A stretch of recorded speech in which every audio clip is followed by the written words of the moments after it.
In this mini course, I want to go with you through the process of a highly creative project, but this project is actually an experiment. It is Obys Experiment Space, site that we recently designed and developed without actually development skills, let's say, without development tools. So it's gonna be interesting because we will go through the process of designing of this website, then we will go through the process of, let's say, vibe coding and creating unique tools, which actually is the core thing of this website, and then we will go through the development without actually knowing the code. So I think it's gonna be really interesting story. So we will discover the process of designing and coding this amazing, beautiful, modern and cool project that we designed for us, for Obys, and the name of this project is Obys Experiment Space. So it's about experiments and everything that you can see here. So content of this project is actually, let's say, gallery of some experiments, unpublished, unreleased works, some type explorations, some layout explorations, and all this design stuff. But in general, process of making this Obys Experiment Space is also a big experiment, because we use unusual tools, unusual things for us. So we are not using custom developer, custom code as we're using it since we are doing websites, and we are not using, let's say, simple no-code tools that we are sometimes using for our personal side projects. Here we are using some experimental and new things for us, let's say AI vibe coding approaches that we also want to share with you during this mini course. So it is actually about page of our website. So I just want to show you results firstly. So that's website, Obys Experiment Space, preloader, interesting gallery, right? But it's ring mode. You can switch to flower mode, then to sphere mode, then to cylinder mode. Then you can switch to the wireframe mode. All right, when you scroll it, you see transition from this shape to this kind of list of project, right? When you hover it, you see nice animation. When you click on it, you see this beautiful artwork. You can switch to pride mode and see that all pictures is colored. You can switch to white mode and see that you see this whitewash and black and white effect. You can go to About Us page, see another kind of preloader, transition between pages, nice smooth appearing of all elements, nice hovers here. When you scroll, you see movement of these headings, you see reaction of this element.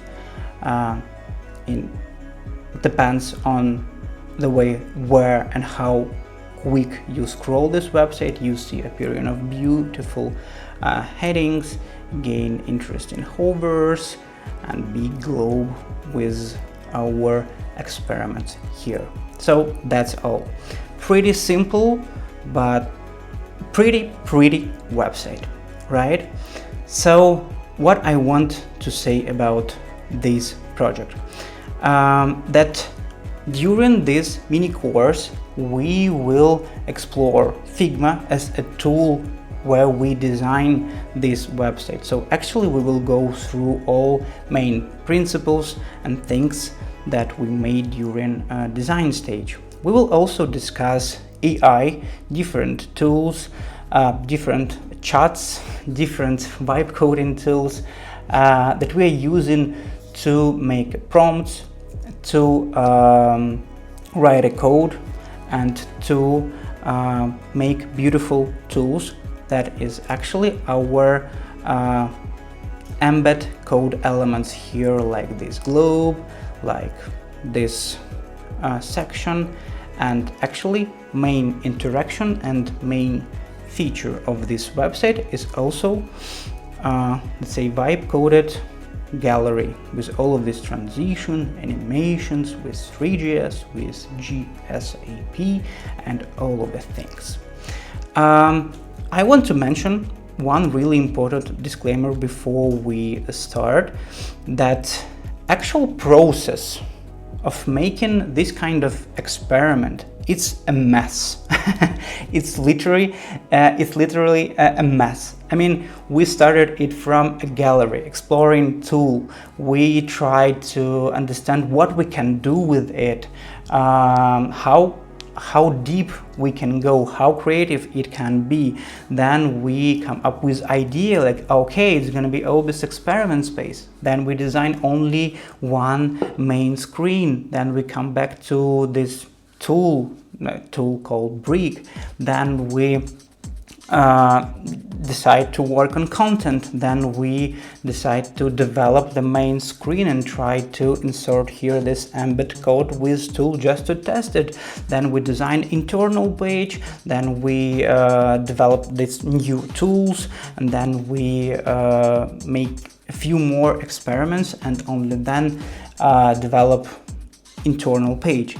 So if I will go through this real project process with you, it's gonna be too hard for you to understand what's going on here. So that's why I propose you to divide it into 3 parts and make it, let's say, more classic. So with this understanding of this messy process, we will try to make a structure. So the first phase is gonna be about design, about Figma, about our decisions on this stage. The second phase is gonna be about tool, and we are going to use ChatGPT here and Brik. And the third part is gonna be development, and here we will use Claude and Webflow. And the second one, disclaimer, that you need to understand that this project is actually part of bigger practice that we have inside Obys.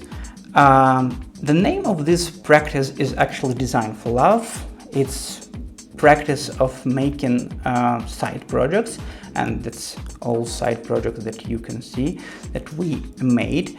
What we do, we spend our, let's say, free time to work on personal projects or self-initiated projects, and this project is one of them.